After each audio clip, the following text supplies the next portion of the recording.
Hi, my name is Stuart and welcome to the Investopoly podcast. My goal is to share easy to understand evidence-based holistic insights to help you master the game of building wealth. And let's get in today's Q&A episode. So the first question is from Freddie, and Freddie's got two questions. His first question is, I've heard you talking about bucket companies and 25% tax rate a few times.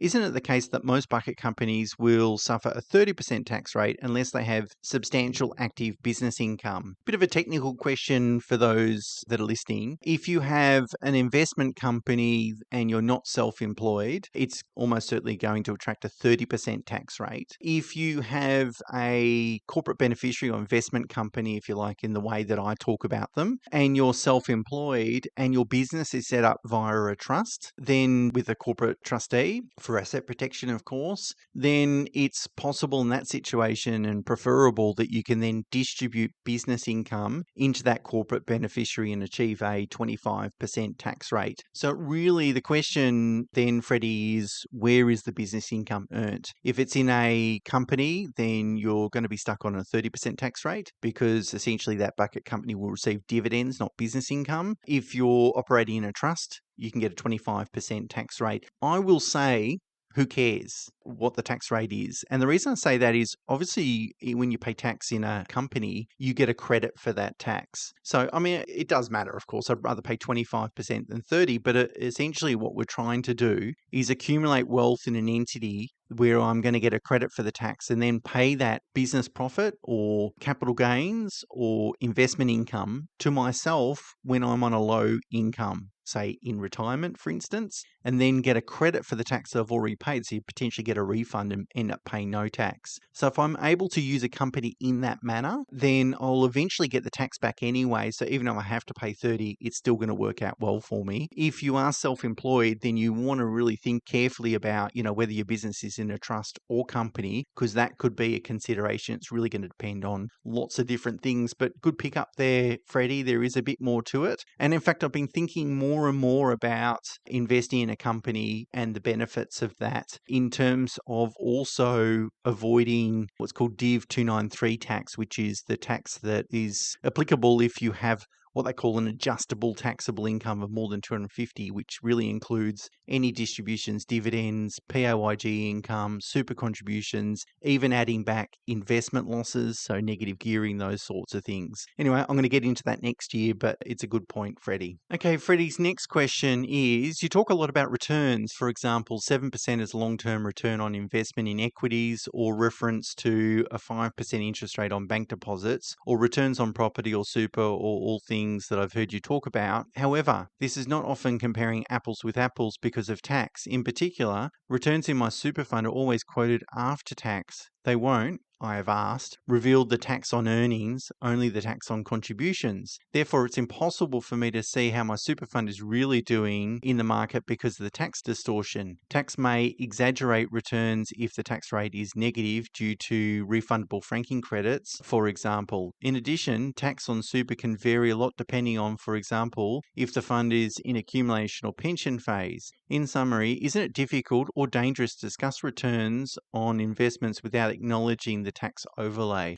Apologies for a long question. I hope it makes sense. I know you will have a way of explaining this in simple terms or quite possibly explaining my misunderstanding. Oh, Freddie, I hope I can explain it in simple terms. I would argue that comparing investments on an after-tax basis is probably the most meaningful thing, because what we're trying to do is invest to fund expenses that are after-tax expenses. And so if I've got one investment that has a lower pre-tax return but a higher post-tax return, that's a better investment for me if my goal is to fund retirement, because funding retirement requires living expenses. I'm paying those living expenses. They're not tax deductible. And tax can be a really significant component in how I construct a portfolio, both in terms of ownership and then also the underlying portfolio construction, including things like turnover. That's one of the benefits of index investing, is that we have low turnover, whereas active fund management is going to have a lot higher turnover in the fund and therefore more tax consequences. So you're right, tax is, you have identified, tax can be a big component, and that is why it's important to compare returns on an after-tax tax basis, because who cares? Who cares if the fund is receiving all these imputation credits? Maybe it's actually invested in some funds that are high imputation because they've realized that there's a greater benefit for super funds to do that given their flat 15% tax rate. I'm not suggesting they've done that, by the way, but if that's a deliberate strategy in order to maximize the after-tax return, then you as an investor should be happy with that, because that's your goal, is to maximize your after-tax returns. And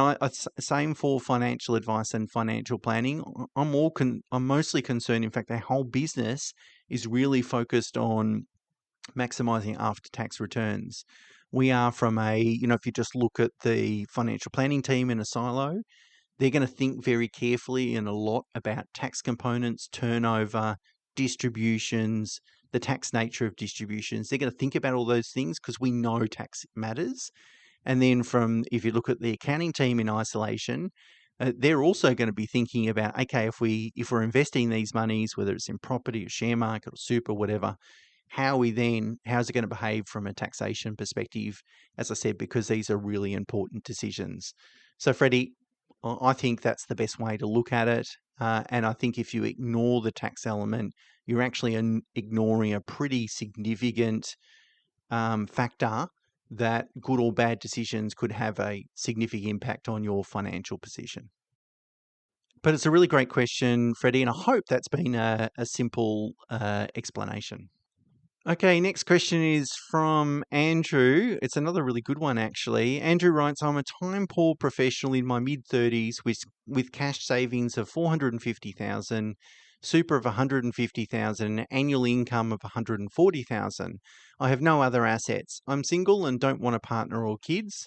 I want to keep renting in the apartment that I live in within walking distance of work. Buying a property where I want to live is not an option, I imagine, because of affordability. Due to my singleness and serviceability constraints, the key advantage of property over ETFs is greatly diminished. So that is leverage. Since I'm time poor, I really would just want to maximize my concessional super contributions and throw the rest into an ETF outside of super, get on with life, and then wait until I retire to buy a property in cash, if at all. I don't want the hassle and stress of being a landlord, and I want to keep renting.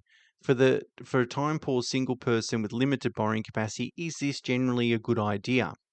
I know some ETFs like GEAR, GEAR, offer gearing of 2 times or even more, which isn't too far away from what I could borrow with a property. I'm also keen to seek professional advice, but I know you've spoken on your podcast about the fact that not everyone has suitable circumstances for professional advice given the cost. What are some good next steps for people in similar situations to me, assuming we have the cash flow system sorted out and are trapping surplus cash flow for investing? Thanks very much for your time. Great question, Andrew. Based on what you've told me no, I don't think going and buying a property is a necessity in your situation. In fact, tomorrow, Campbell is going to talk about Campbell Wallace, who's a senior advisor in our firm, is going to fill in for me for the next 3 weeks. He's tomorrow going to talk about how much capital growth you need from a geared property investment for it to be better than an ungeared share portfolio. So listen out to that one, Andrew. And the answer is that you're going to have to buy a high quality asset to ensure that you're going to be better off. And it sounds like it's just not really what you want. You want to keep things simple. And so, I think investing in super and the share market is a really good way to go. Of course, you're in your mid-30s and you're maximizing concessional contributions. I'm not necessarily going to talk you out of doing that because it's tax effective. But I would say someone in their mid-30s, and I'm listening and hearing to you in terms of you don't want a partner or kids, but it's funny how life can change on you and outlooks can change completely unexpectedly. So when a client tells me I'm not going to do this, it's almost a red flag that, hang on, the universe might have different plans for you. So someone in their mid-30s, I'd probably want to keep most of my assets outside of super, potentially. You're earning 140 grand, which means you're going to be making, about $14,000, $15,000 of contributions into super anyway.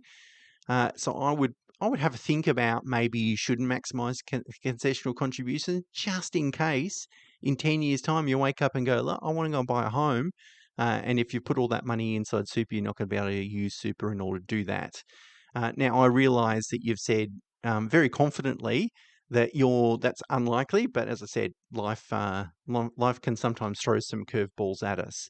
But, if you just, whether it's inside or outside super, if you're just going to put money into the market, whether it's using a diversified ETF or something like that, I think that's going to work. I think that both strategies are most likely going to help you achieve your goal. And, maybe property might put a little bit more money in your pocket at the end of the day, but it's not going to change whether you're going to achieve your goal, which is most certainly a comfortable retirement, I'm going to assume. Now, you've touched on a really great question at the end in terms of, if you want to get professional advice, but there's not enough scope to do that, what should you do?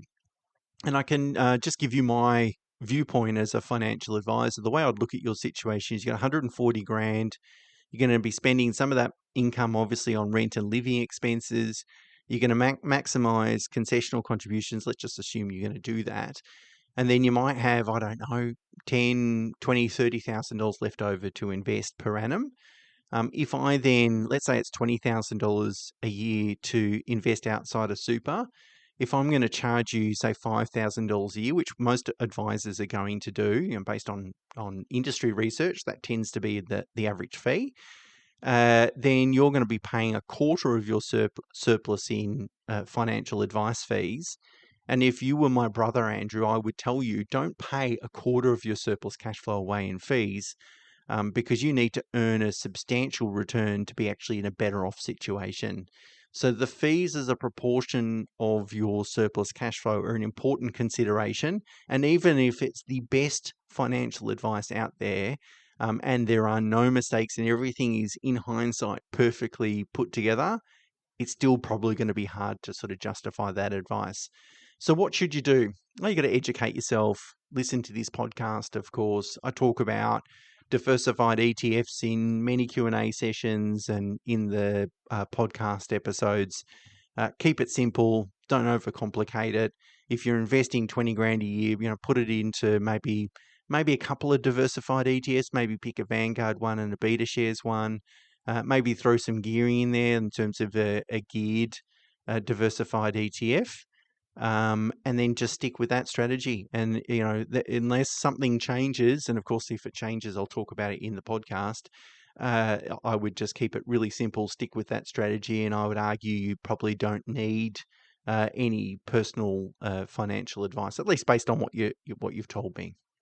I should highlight, of course, in this podcast, everything I talk about isn't personalized financial advice, because I may or may not know everything about you in terms of answering your question. But based on what you told me, Andrew, that's what I would say. Okay, next question is from Shane. Shane writes, I'm weighing up different options to help my 3 children get on the property ladder to start their financial journey.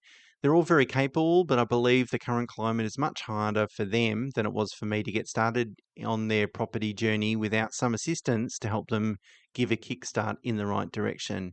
I was also thinking it was better that I help them now than wait until the end of my life. I have a family trust that I've been using to invest in property for a number of years, and my children are the beneficiaries of that trust also. I believe it's possible for beneficiaries of the trust to leverage equity in the property under the trust owns. This way, my children could borrow against the equity to buy their own place. One property under the trust has $350,000 equity. I was considering buying another property under the trust. Additionally, the oldest child, who is closest to starting their journey, could rent the property from the family trust, and therefore their rent money would go towards a more effective use of ultimately building their wealth. At some point in the future, I could also return some of that equity that's helped when the property is sold. I'm sure there's some other things that I'm missing in this scenario, but I'm interested to hear ideas that have merit other than the ones I should be considering. On a side note, episode 322 was great simple advice. Sometimes things get complicated, so that's when you need an expert in place. So thanks for that. 322 was the 4 steps to take before seeing a financial advisor. So what are the things that you need to sort out? in terms of your own financial situation. So I'm glad you like that one, Shane. Let's talk about your question. There's really two ways that you can help your kids, really. Family guarantee is a great way. So if the kids are in a position where they've got a stable income, they're managing that income well, which is to say they've got a surplus. They're not spending everything they earn, and they've got a strong savings pattern, and they're keen to get into the property market. Then providing a family guarantee would be a great way to do that, which means that they will use some equity in some property that you own, whether that's property inside the trust or whether it's your home or something like that. That can work really well. And in fact, there's an old episode that I published on the 2nd of October 2019. It's entitled The Best Way to Help Kids Get into the Property Market, where I talk about the pros and cons of using a family guarantee. Also, by now, I would have published an episode on the 4th of December 2024, only a few weeks ago, entitled Future Proofing Your Children's Ability to Get into the Property Market, which involves you going buying a property now and then selling it to them in the future and recouping any capital gains tax liabilities or loss that you make, and potentially even the holding costs as well. So you can check out that episode.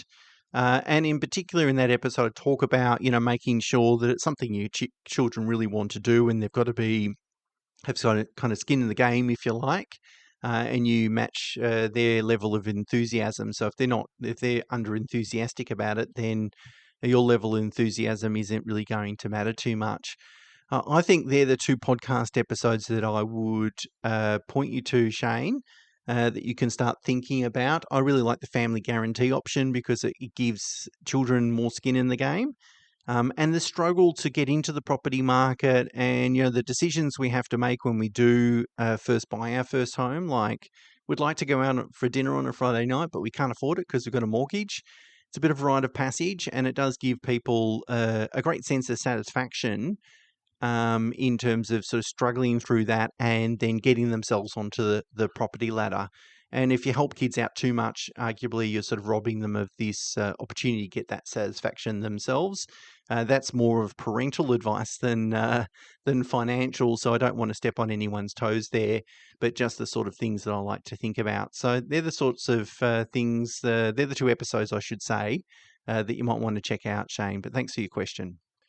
Okay, Dave's next question is, if you haven't yet recorded part 2 of the wrap account episode, it would be great if you could mention the difference between retail fund wrap accounts and industry super fund wrap accounts, like Members Direct with Australian Super or Choice Plus with Host Plus.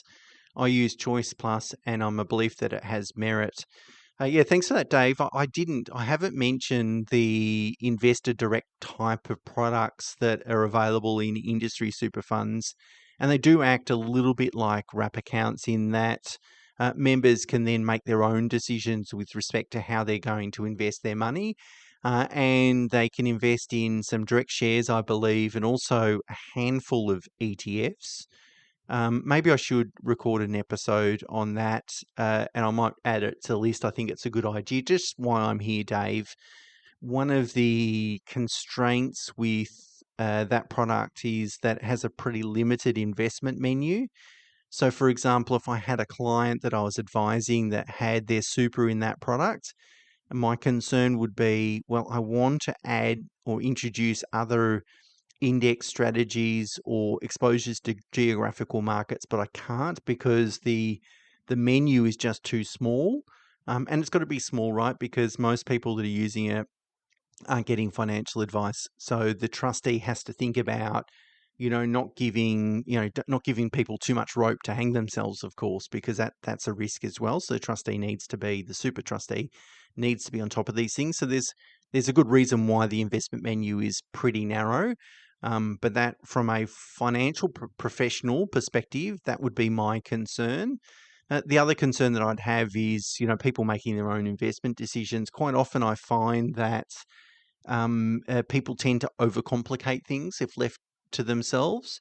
So they overthink things, and the behavioral finance aspect of managing a portfolio yourself are kind of interesting.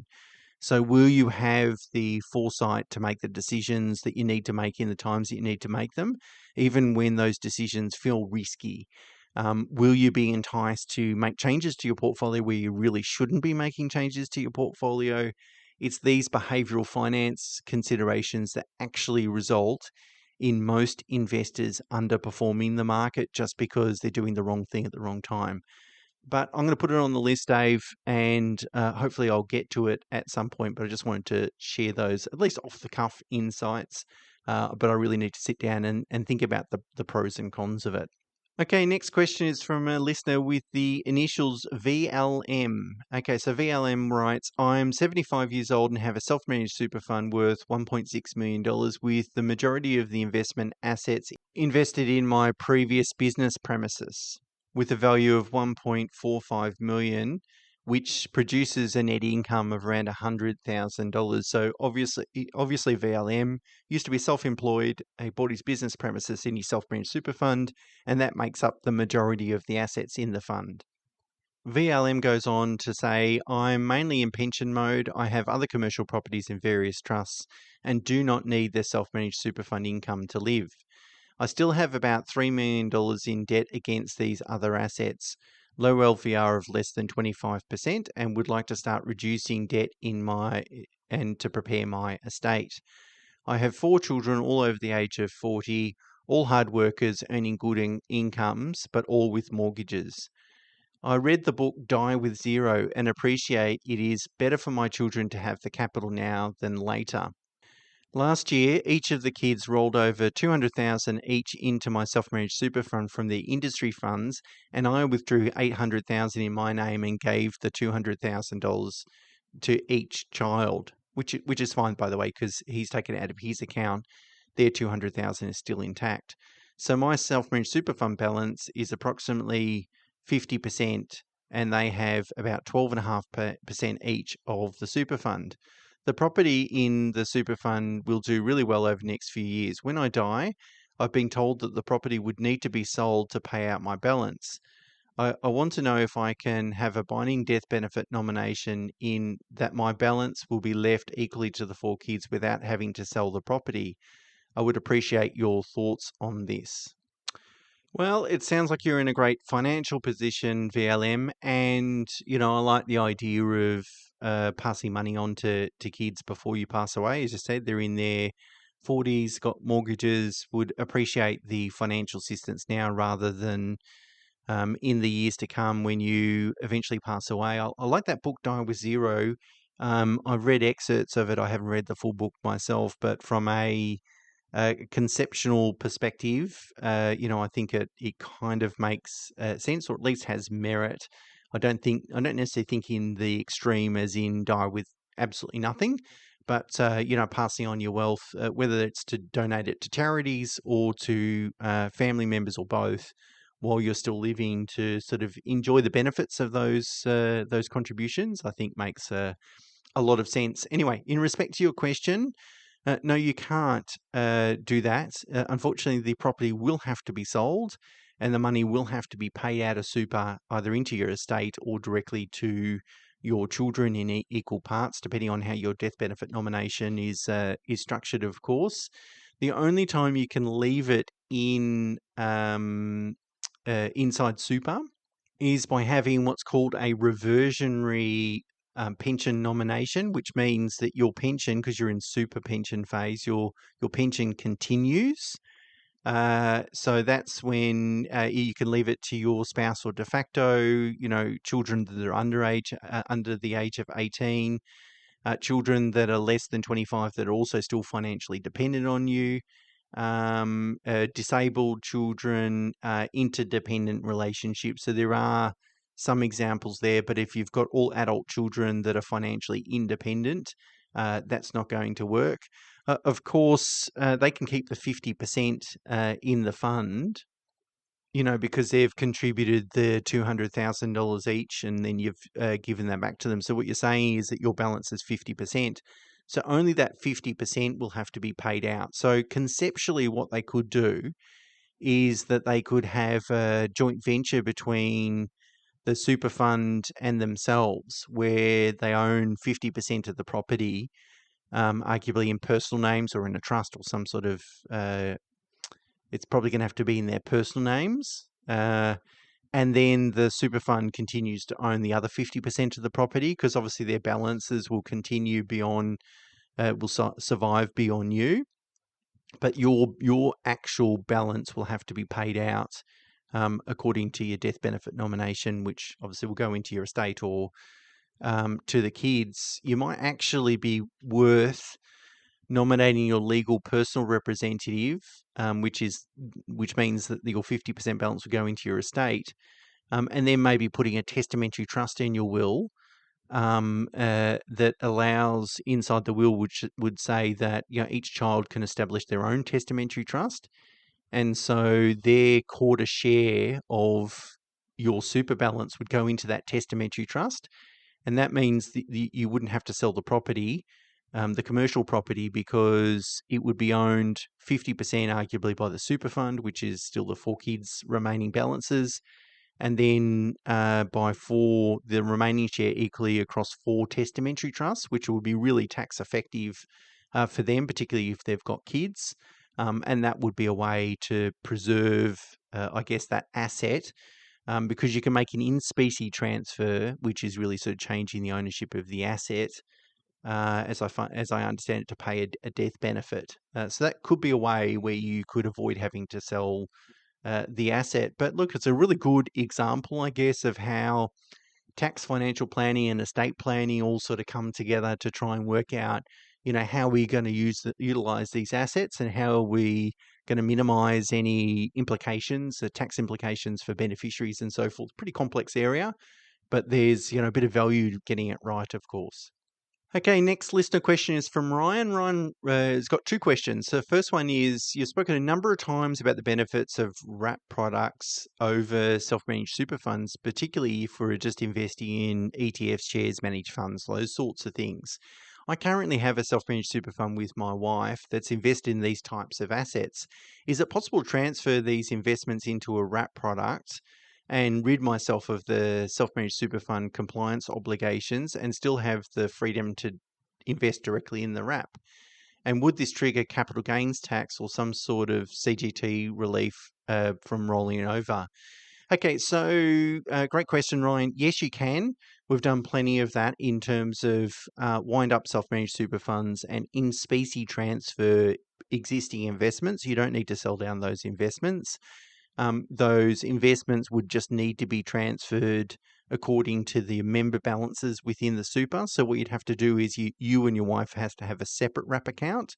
And then if your balances make up, say, 50-50 of the share of the super fund, then half of the units in VAS, for example, in that ETF, half of those units would go into your wrap account and half would go into her wrap account, and so on and so forth. So pretty easy to do. Unfortunately, it is a CGT event. So if a trustee of the super fund changes, then there is a change of ownership there, and that triggers capital gains tax. So something you might want to think about if you've got a lot of unrealized capital gains. You might not want to do that. But also, if you're very young and you're going to crystallize a lot of capital gains in the future, you need to think about that too. And then getting yourself into an environment that you can stick with for long term to avoid having to eventually pay any capital gains tax would be a good idea. But it's doable, and certainly there are some tax considerations that you need to take into account. Okay, so Ryan goes on to write, my wife and I are 42 years old. We have a fully paid off home worth $4.2 million in Sydney, about $2.1 million in a discretionary trust and $1.1 million in super. The trust and super are invested in a mix of low-cost index funds, largely tracking the ASX 200 and global developed stock markets. Well done, Ryan. That you're in a fantastic financial position for 42, so congratulations there. And I like the fact that you're using low-cost indexing. That's great too. I'm on the highest marginal tax rate, and my wife is on the 32% tax rate. The earnings from the trust are distributed into a bucket company where it's trapped at a 30% tax rate. We then use the after-tax distributions to reinvest in a similar way. So again, that's great. What you're doing is preserving that investment income in an environment where you're not going to pay any more than 30% tax. And as I've spoken about many times before in this podcast, companies get a credit, a franking credit, imputation credit for the tax paid. So eventually, in the future, you'll be able to pay out dividends and potentially get a refund on that tax in the future. Anyway, Ryan goes on, we add the maximum into super each year under the concessional cap, and we generate around about $200,000 surplus after tax per annum for investment purposes. We have a high risk tolerance and don't sell when markets tank.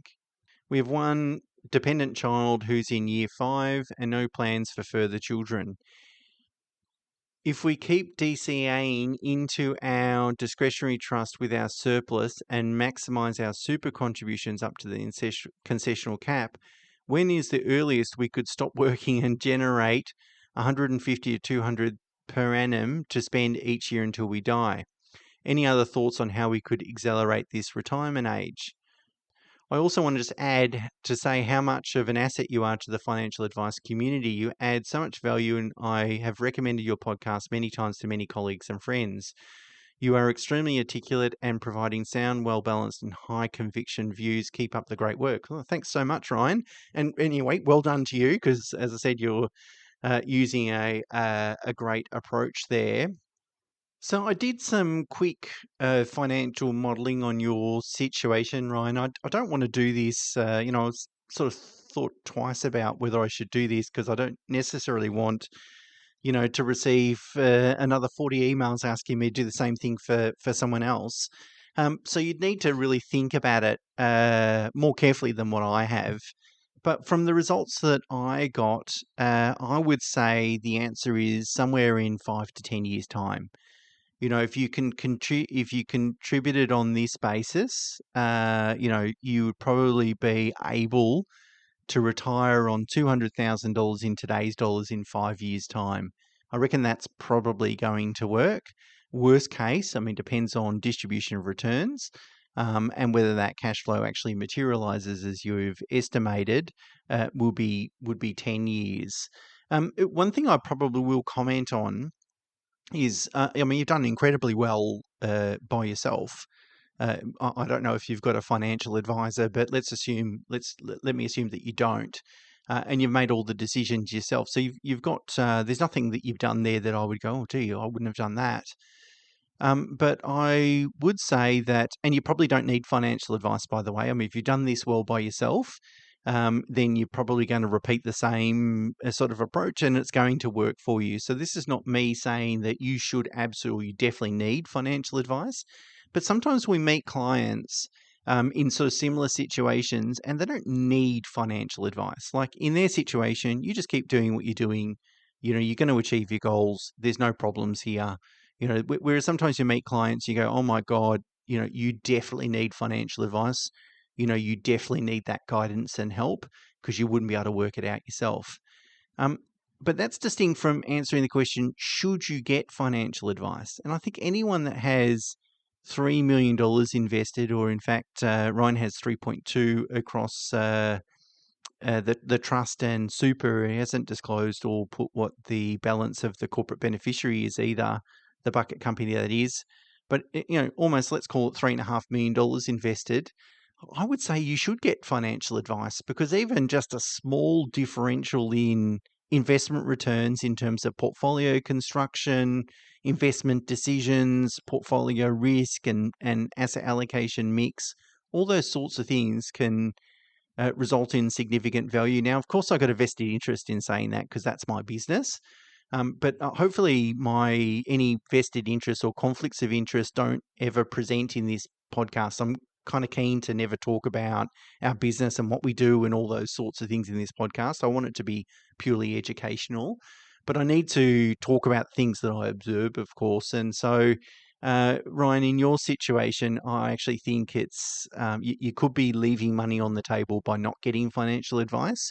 And in your situation with more than $3 million investments, I would argue that financial advice should pay for itself. That is, that the financial advisor should be able to deliver more value than what it will cost you in fees.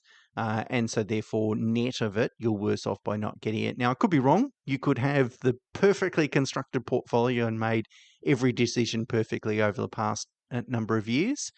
So I leave room for the fact that I could be wrong, but just a general observation. Okay, this podcast has gone on way too long.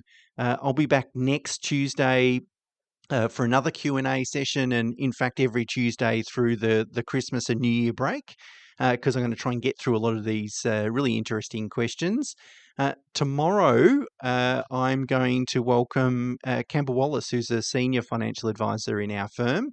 And he's going to fill in for the next 3 weeks on a Wednesday. And he's got a great topic tomorrow. He's going to look at or answer the question, how much capital growth do you need from a geared property investment for it to be better than an ungeared share portfolio, which I reckon is a great topic, his own topic that he's come up with and analysed and so forth. So look out for that tomorrow. I'm sure you'll enjoy it, even though it's Christmas Day tomorrow. It's Campbell's little Christmas present to yourself. And of course, I wish all listeners a very safe and enjoyable Christmas and New Year period. Hope you get to spend time with family and friends and take a break. Not too much of a break, because hopefully you can keep listening to the podcast throughout that time. And thank you so much for all your support throughout the year. I really, really appreciate it. And I'm looking forward to delivering heaps of great content next year as well. Okay, until next week in the Q&A session, bye for now.